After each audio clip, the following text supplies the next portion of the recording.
అయితే మొదటి నుండి మన అంటే మా తాత ముత్తాతల నుండి తల్లిదండ్రుల నుండి ఒకటి అపోహ ఉండే ఏంటిదంటే ఈ దించిపోసినటువంటి కొబ్బరికాయలు నిమ్మకాయలు ఉల్లిగడ్డలు కోడిగుడ్లు అని చెప్పేసి ఇవన్నీ ఏంటంటే మన బాడీకి కావాల్సిన హెల్త్కి హెల్త్కి కావాల్సిన మంచి విటమిన్ పౌష్టికారాన్ని ఇచ్చే దానికి సంబంధించిన ఇవన్నీ కాకపోతే మనం వీటన్నిటిని కూడా మనం వీటన్నిటిని మూఢనమ్మకాల ప్రభావంతో వీటన్నిటిని మనం అనవసరంగా వేస్ట్ చేస్తూ ఉన్నాం. ఈరోజు మనం మన ఈ కట్ట దగ్గర చూస్తూ ఉన్నాం. ఒకసారి చూపించండి భిక్షపతి గారు. ఇగో చూస్తూ ఉన్నాం ఇక్కడ కొబ్బరికాయ దించిపోయడం జరిగింది.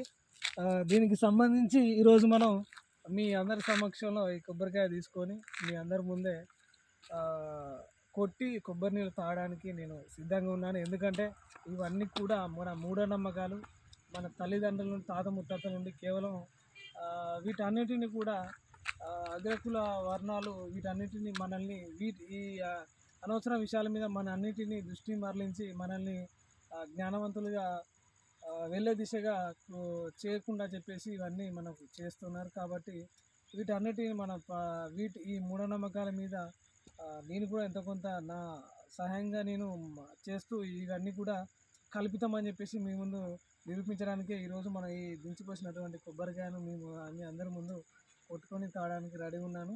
అందరూ ఒకసారి చూడాలని తెలియజేస్తున్నాను.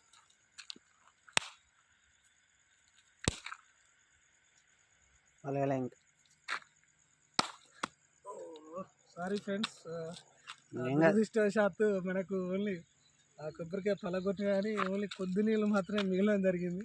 అవి కూడా మనం తీసుకుంటా ఉన్నాను. ఇవి చాలా మనకు మన బాడీకి ఎంతో న్యూట్రిషన్ ఫుడ్ ఇస్తాయి. ఈ కొబ్బరికాయను కూడా మన ఇంటికి తీసుకెళ్ళడం జరుగుతూ ఉన్నది. సో ఇటువంటి మూఢనమ్మకాలు నమ్మకండి. జ్ఞానం వైపుగా ప్రతి ఒక్కరూ పయనించాలని కోరుకుంటూ జై భీమ్, జై భారత్.